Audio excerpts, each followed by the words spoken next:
Hello दोस्तों, welcome to money stocks. तो ये वीडियो के अंदर हम लोग बात करेंगे मल्टीपल स्टॉक्स के बारे में। तो चलिए सबसे पहले हम लोग बात करेंगे आयरेडा के बारे में। तो आयरेडा की अगर बात की जाए तो बेसिकली एक सरकारी कंपनी है, एक गवर्नमेंट कंपनी है।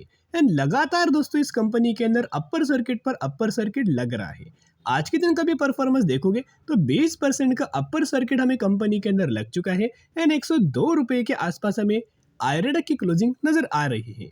बेसिकली इस कंपनी के अंदर देखोगे तो लगातार कंपनी के ऊपर अपर सर्किट पर अपर सर्किट लग रहा है।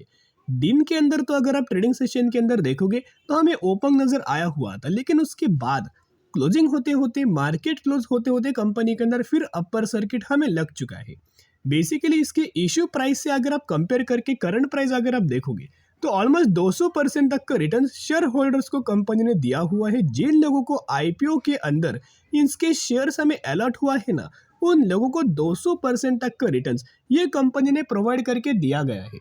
और इस कंपनी के अंदर और हमें तेजी भी नजर आ सकती है, लेकिन करंटली दोस्तों फ्रेश बाइंग करना ये बिल्कुल भी सेफ नहीं हो सकता। कंपनी अच्छी है, फंडामेंटली कंपनी स्ट्रांग है, लेकिन कोई भी कंपनी अगर इतना लगातार तेजी के ऊपर दोस्तों तेजी आता है ना, और उसके बाद भी अगर आप निवेश करते जाते हैं तो एक खतरा साबित हो सकता है।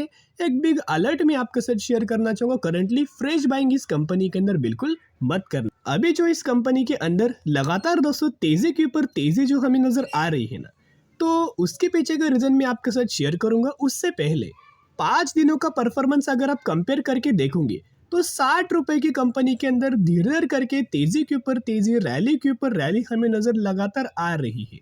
तो अभी देखिएगा, बेसिकली रिन्यूएबल एनर्जी के अंदर ये कंपनी का बिजनेस है, क्योंकि आपको पता होगा कि गवर्नमेंट रिन्यूएबल एनर्जी के अंदर बहुत ज़्यादा शानदार तरीके से फोकस्ड कर रहे हैं, क्योंकि आने वाले सालों में अल्टरनेटिव सोर्सेज चाहिए होगा इलेक्ट्रिसिटी को जनरेट करने के लिए, एनर्जी को जनरेट करने के लिए। वो विंड एनर्जी बोल सकते हो, रिन्यूएबल एनर्जी बोल सकते हो, क्लीन एनर्जी बोल सकते हो। इन सारी सेगमेंट वाली कंपनी आने वाले सालों में बहुत अच्छा तरीके से रिटर्न्स शेयर होल्डर्स को प्रोवाइड करके दे सकते। अभी देखिएगा, ये कंपनी के अंदर अपडेट्स देखोगे, IREDA floats retail division for businesses to customer loans, यानी कि दोस्तों कंपनी के द्वारा एक अच्छा खासा स्कीम हमें लॉन्च हुआ है, और उस स्कीम का फायदा जरूर हमें इस कंपनी को नजर आ सकता है। देखिएगा, the state own Indian renewable energy development agency has floated a retail division for providing loans under PM Kusum scheme, यानी कि बेसिकली एक अच्छा खासा स्कीम के द्वारा हमें कंपनी को फायदा हो सकता है। PM Kusum scheme rooftop solar and other businesses to customer, यानी कि B2C सेगमेंट वाले सेक्टर को एक अच्छा खासा बेनिफिट्स हमें नजर आ सकता है। खुद कंपनी के चेयरमैन और मैनेजिंग डायरेक्टर प्रदीप कुमार जी के द्वारा हमें स्टेटमेंट दोस्तों दिया गया है। साथ में एक और अपडेट्स अगर आप यहाँ देखोगे, IREDA CMD advocates dual financing mode to empower MSME in renewable transition, यानी कि MSME के अंदर रिन्यूएबल ट्रांजिशन के अंदर एम्पावर करने के लिए, डेवलप करने के लिए एक बहुत अच्छा खासा फाइनेंसिंग मॉडल हमें कंपनी ने डेवलप किया है, जिसका बेनिफिट जो कंपनी रिन्यूएबल एनर्जी को फाइनेंस हमें अच्छे खासा प्रोवाइड आने वाले सालों में कर सकते हैं, और इसी से कंपनी का बिजनेस बहुत अच्छा खासा ग्रो हो सकता है। अभी देखिएगा, फिर हमें कंपनी के अंदर 20% तक का अपर सर्किट आज के दिन भी लगा हुआ है। कल के दिन तक जो इश्यू प्राइस से रिटर्न्स अगर आप कंपेयर करेंगे तो 166% तक का रिटर्न्स हमें कल के दिन तक मिल रहा था, और वो अगर आज के दिन का भी 20% दोस्तों अगर आप ऐड करके देखोगे ना, तो ऑलमोस्ट हमें 190% यानी कि 200% तक का रिटर्न्स जिन लोगों को आईपीओ के अंदर ये शेयर्स हमें इस कंपनी के अलॉट हुए हैं ना, उन लोगों का तो पैसा ऑलमोस्ट हमें 2 गुना हमें होते हुए नजर आया हुआ है। एक बहुत अच्छा खासा बेनिफिट्स उन लोगों को मिल चुका है। तो हो सके तो दोस्तों इस कंपनी के अंदर प्रॉफिट बुकिंग आप करना स्टार्ट कर सकते हो। जो लोग शॉर्ट टर्म के लिए आए थे या फिर आईपीओ गेन के लिए आए थे, वो लोग अच्छा खासा अपना प्रॉफिट बुक कर सकते हो, क्योंकि आपको बहुत अच्छा खासा रिटर्न हमें करंटली मिल रहा है।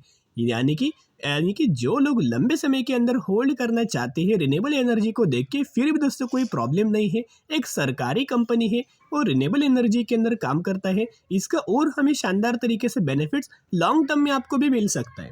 साथ में कंपनी का अगर बिजनेस देखोगे तो basically it is engage in the business of mini Ratna category 1 government enterprise in business of promoting, developing and extending financial assistance for a new and renewable energy projects, यानी कि company नए नए renewable energy projects को अच्छा खासा loans हमें provide करता है। एंड साथ में energy efficient and conversation EEC projects regarding भी अच्छा खासा फाइनेंस हमें प्रोवाइड करता है। जो कंपनी का बिजनेस अच्छा होता है ना दोस्तों, उस कंपनी के पैरामीटर्स भी अच्छे होते हैं। जैसे कि एक कंपनी का बिजनेस अच्छा है तो कंपनी के पैरामीटर्स भी अच्छे हैं। रेवेन्यूज देखोगे तो ऑलमोस्ट हमें 2370 करोड़, 2650 करोड़, 2860 करोड़ और 3480 करोड़।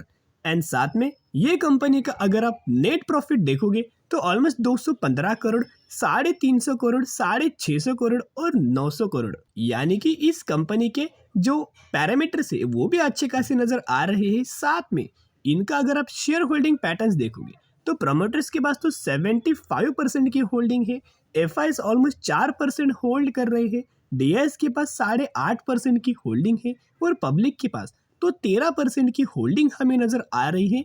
इसे बोलते हैं perfect share holding patterns. Promoters के पास भी अच्छा खासा स्टेक है, एफ के पास भी स्टेक है और पब्लिक के पास भी स्टेक है। तो ये दोस्तों कंपनी फंडामेंटल तो बहुत ज़्यादा स्ट्रांग है, लेकिन फ्रेश बाइंग करंटली करना बहुत ज़्यादा खतरा हमें हो सकता है। तो करंटली फ्रेश बाइंग इस कंपनी के लिए इग्नोर करना। अभी कब तक ये तेज़ी चलेगी, कब तक ये तेज़ी आगे बढ़ेगी, वो कोई प्रिडिक्ट नहीं कर सकता है। फिर कब से प्रॉफिट बुकिंग स्टार्ट होगा ये भी कोई प्रिडिक्ट नहीं कर पाएगा। लेकिन जब प्रॉफिट बुकिंग स्टार्ट होगा, जब भी कंपनी कंसोलिडेट करेगी तब निवेश करने का सही मौका होगा। या फिर इस कंपनी के अंदर कल के दिन भी अच्छी खासी हमें अपर सर्किट लग सकता है। तो चलिए अपडेट्स अगर आप देखोगे तो अगर आप ये आफ्टर मार्केट ऑर्डर देखोगे, एम ऑर्डर देखोगे, यानी कि मार्केट क्लोज होने के बाद ये क्वांटिटीज हमें प्ले किया गया है, जो कि 30 लाख क्वांटिटीज हमें खरीदारी के लिए बाइंग के लिए रखा हुआ है। तो जिसका बेनिफिट्स हमें कल के दिन फिर कंपनी के अंदर अपर सर्किट हमें लग सकता है, क्योंकि 30 लाख क्वांटिटीज हमें डिलीवरी लग चुका है। आफ्टर मार्केट ऑर्डर इसे बोलते हैं, एम ऑर्डर भी बोल सकते हैं। अभी हम बात करेंगे अगले कंपनी के बारे में, टाटा टेक्नोलॉजी के बारे में हम लोग बात करेंगे, जो कि 1230 रुपए की क्लोजिंग नजर आया और नई के बराबर करंटली परफॉर्म किया। कल के दिन तो 3 से 3.5 से 4% तक की रैली हमें टाटा टेक्नोलॉजी के अंदर नजर आ रही थी। अभी टाटा टेक के अंदर एक बहुत ज़्यादा पॉजिटिव अपडेट्स आए हैं, क्योंकि ये भी कंपनी फंडामेंटली बहुत ज़्यादा स्ट्रांग है, अच्छे खासे बिजनेस के अंदर इन्वॉल्वमेंट है और आने वाले सालों में मल्टीपल रिटर्न शेयर होल्डर्स को बना के दे सकता है। तो ये भी कंपनी के अंदर फ्रेश बाइंग करंटली इग्नोर करना। सबसे पहले कंपनी का मूवमेंट्स देखना, ये कैसे कंपनी मूवमेंट्स करती है, कैसे कंपनी नंबर्स अपने पेश करती है और क्या कंपनी के अंदर तेजी आता है, थोड़ा बहुत कंपनी गिरता है। क्योंकि जब भी कोई भी आईपीओ के माध्यम से कंपनी आता है ना, वो कंपनी के अंदर वॉलेटिलिटी ज़्यादा होता है और क्या करना है ये दोस्तों पता नहीं चलता। उसके वजह से करंटली वेट एंड वॉच करना। पिछले 5 दिनों का परफॉर्मेंस देखोगे तो 1200 रुपए के आसपास कंपनी लगातार रेजिस्टेंस अपना फेस कर रहा था, उस रेजिस्टेंस को कंपनी ने क्रॉस किया है। फाइनली कंपनी की क्लोजिंग हमें 1200 से ऊपर नजर आ रही है। अभी पॉजिटिव वाली बात दोस्तों ये है, क्योंकि आपको बताए हर एक इंडाइसेस का हर एक ईयरली हमें एक तो इंक्लूजन होता है या फिर एग्जिट होता है, एंट्री या फिर एग्जिट। इंडाइसेस की एंट्री एग्जिट नजर आती है, कैटेगरी वाली एग्जिट एंट्री नजर आती है। वैसे ही सुदलोन एनर्जी और टाटा टेक्नोलॉजी, ये इन दोनों कंपनी ऑलमोस्ट हमें M F I mid cap category के अंदर हमें इनका एंट्री हो सकता है। ये बहुत बड़ी खबर हमें नज़र आई है, तो जिसके द्वारा अभी तक तो इनकी एंट्री नज़र नहीं आया। लेकिन दोस्तों अगर ये ऐसे MPFI के अंदर अगर कोई भी कैटेगरी वाली कंपनीज का एंट्री अगर होता है ना, तो यही इंडाइसेस को देख के, यही मिड कैप कैटेगरी वाली देख के, वही इंडाइसेस को देख के बहुत ज़्यादा जो फॉरेनर्स होते, जो कि बड़े बड़े कंसल्टेंसी होते, फॉरेन इन्वेस्टर्स होते, वो यही कंपनीज को चूज करते हैं। तो कहीं ना कहीं अगर कोई भी कंपनी के अंदर ढेर सारा पैसा आता है तो वो कंपनी के लिए पॉजिटिविटी साबित बात हमें नज़र आती है। तो ये खबर की वजह से टाटा टेक को भी फायदा हमें नज़र आ सकता है, क्योंकि बिजनेस भी अच्छा है। साथ में इस कंपनी के भी पैरामीटर्स देखोगे तो पैरामीटर्स भी अच्छे हैं, 260 करोड़ से बढ़ के 350 करोड़ पैरामीटर वाली भी कंपनी हमें अच्छी ही नजर आ रही है। तो जिसके द्वारा मैं एक रिक्वेस्ट करना चाहूँगा, दोनों कंपनी फंडामेंटली बहुत ज़्यादा स्ट्रांग है, दोनों कंपनी का बिजनेस बहुत अच्छा है, लेकिन करंटली उन कंपनीज को स्टेबल होने दीजिएगा, कंसोलिडेट करने दीजिएगा और उसके बाद निवेश करने की कोशिश कर सकते हो।